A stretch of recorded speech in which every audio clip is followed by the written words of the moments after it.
Қазақстан Республикасы Индустрия және жаңа технологиялар министрлігінің қолдауымен технологиялық даму жөніндегі ұлттық агенттік ұсынады.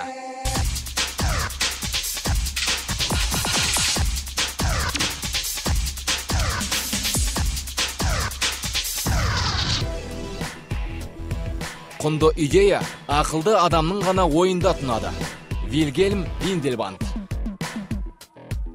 Үйлердің шатырына, яғни шифр жасауда, сондай-ақ цемент құбырларды шығаруда қолданылатын хризотил асбест Қостанай облысындағы Жітіқара қаласында шығарылады. Мұндағы Қостанай минералдар зауыты 50 жылдан бері осы өнімді өндіріп келе жатқан еліміздегі жалғыз кәсіпорын. Кәсіпорын жылына 7 миллион кенді қайта өңдеп, 403 мың 10-8 мың тонна хризотил асбест өндірерлік қуатты. Ал қалыптасу тарихына қысқаша шолу жасасақ, 1858 жылы Жітіқара өңірінде асбест бар аңдалды. 1915 жылы атаулы кеннің мол қоры Шортанды өзенінің оң жағалауында жатқаны нақтылы белгілі болды. 1916 жылы кен орны картаға түсті. 1951-64 жылдары Жітіқара кен орнының ауқымы зерттелді. Бұл уақытта сонымен қатар басқа да жұмыстар жүргізіліп жатқан. Атап айтсақ, 1959 жылы Жітіқара кен орнының құрылысы басталады. 1960 жылы бұрғылау жұмыстары басталып, алғашқы жарылыс ұйымдастырылады. 1965 жылы 22 ақпанда асбесттің алғашқы тоннасы өндіріледі. 1988 жылы 25 қарашада өндірілген асбест 10 миллион тоннаға жетеді. 2004 жылы кәсіпорын ISO 9001 стандартты халықаралық сертификат алады. 2007 жылы экологиялық менеджмент жүйесінің EN ISO 14001 стандартты сертификатын иеленеді. 2009 жылы 12 қарашада зауытта өндірілген асбест 15 миллион тоннаға жетеді. Кәсіпорынның стратегиялық мақсаты зор. Ең бастысы ұзақ жылдық өндіріске шыдас беру. Ал оның басты нышаны бәсекеге қабілеттілік. Ол үшін әрине инновациялық қабілеттің артуына жол ашып, өндірісті алға сүйрейтін озық идеяларды іске асыра білу керек. Біз бүгінде осы үдеден шығалып отырмыз. Өндіріс жұмысы шашаусыз атқарылып, сапалы өнім беру үшін ұжымдық әлеуметтік жобалар іске қосылған. Алғашқысы қызметкерлердің кадрлық әлеуетін арттыру жобасы. Білікті маманды бағалай білу, қосымша оқыту, еңбек ақы тағайындаудағы әділдік пен түрлі әлеуметтік жеңілдіктерді қамтиды.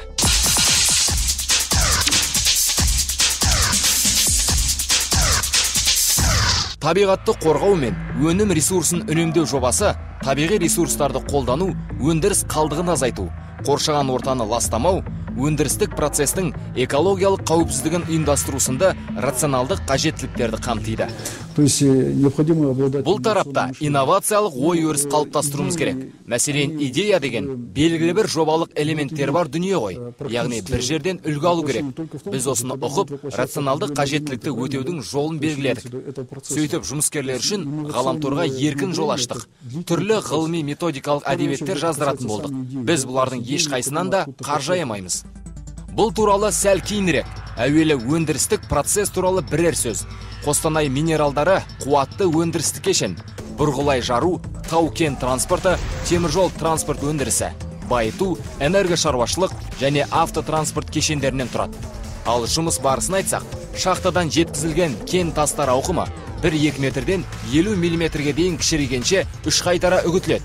Ылғалдылығы 2%-дан аспау керек. Сол үшін арнайы пештерде құрғатыла жетілдіріледі.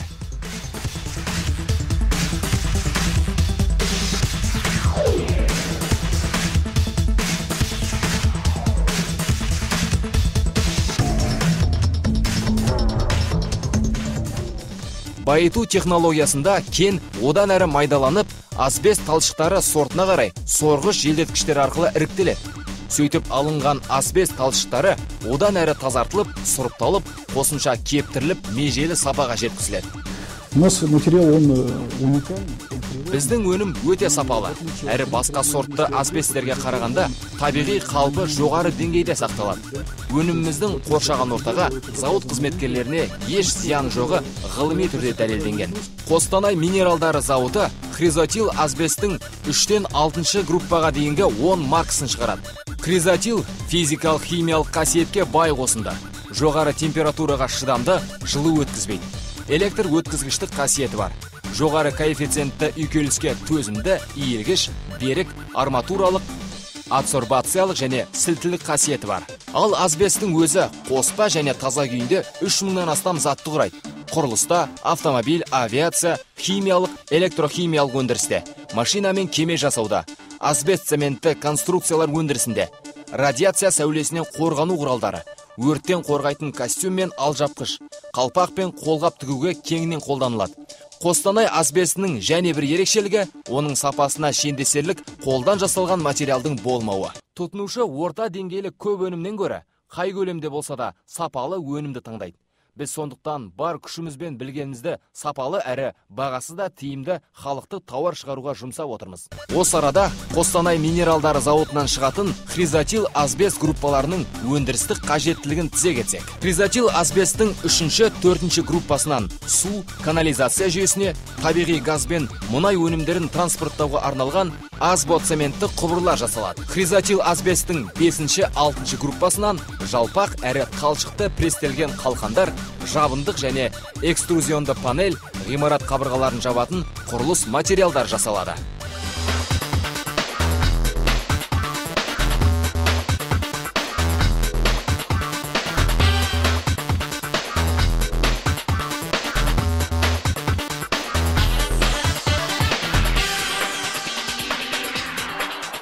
Енді күшті ақылмен тоғыстырып, осыншама жетістікке жол аштырған рационализаторлық жобалар жайына тоқталсақ. Основной аспект это идеи.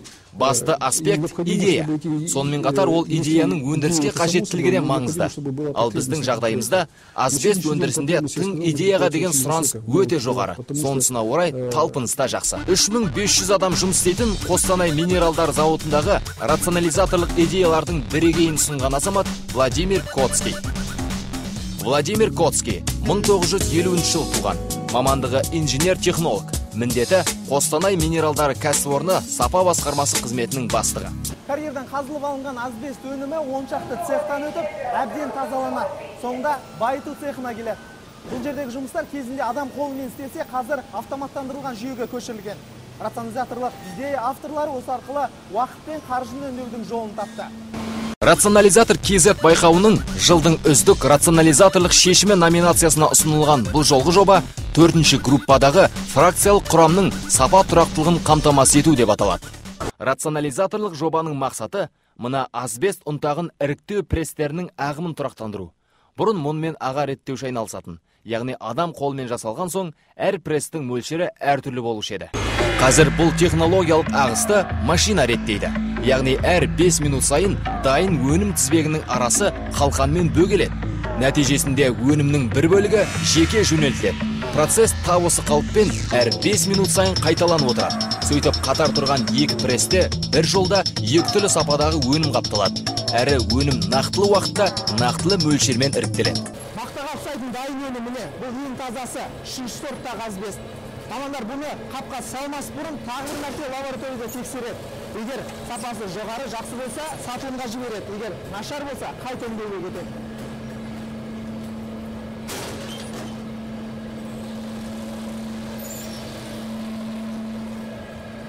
Фракциялық құрамның сапа тұрақтылығын қамтамасыз етерлік рационализаторлық жоба шешім тапқан 25-ші плиткада қосымша зертхана ашылды.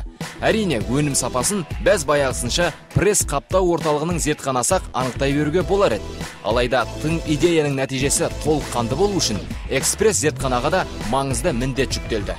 Осы процесті бақылап тұрған адам бір мезгілде технологиялық процеске де коррекция жасай алады. Сол арқылы сапаны да жедел реттейді деген сөз. Бұл зертхананың ашылғанына көп болған жоқ. Тиісінше пайдасы зор. Дергезінде өнімді сұрыптап, дергезінде түзету енгізе аламыз. Қысқасы экспресс зертхана өнімнің сапалы маркаларын алуымызға сеп болып тұр. Қостанай минералдары зауытындағы атаулы рационализаторлық жобаны жүзеге асыруға 3.760.466 теңге жұмсалған болатын. Ал құнды шешімнің экономикалық түсімі 128.352.000 теңгеге жетіп отыр.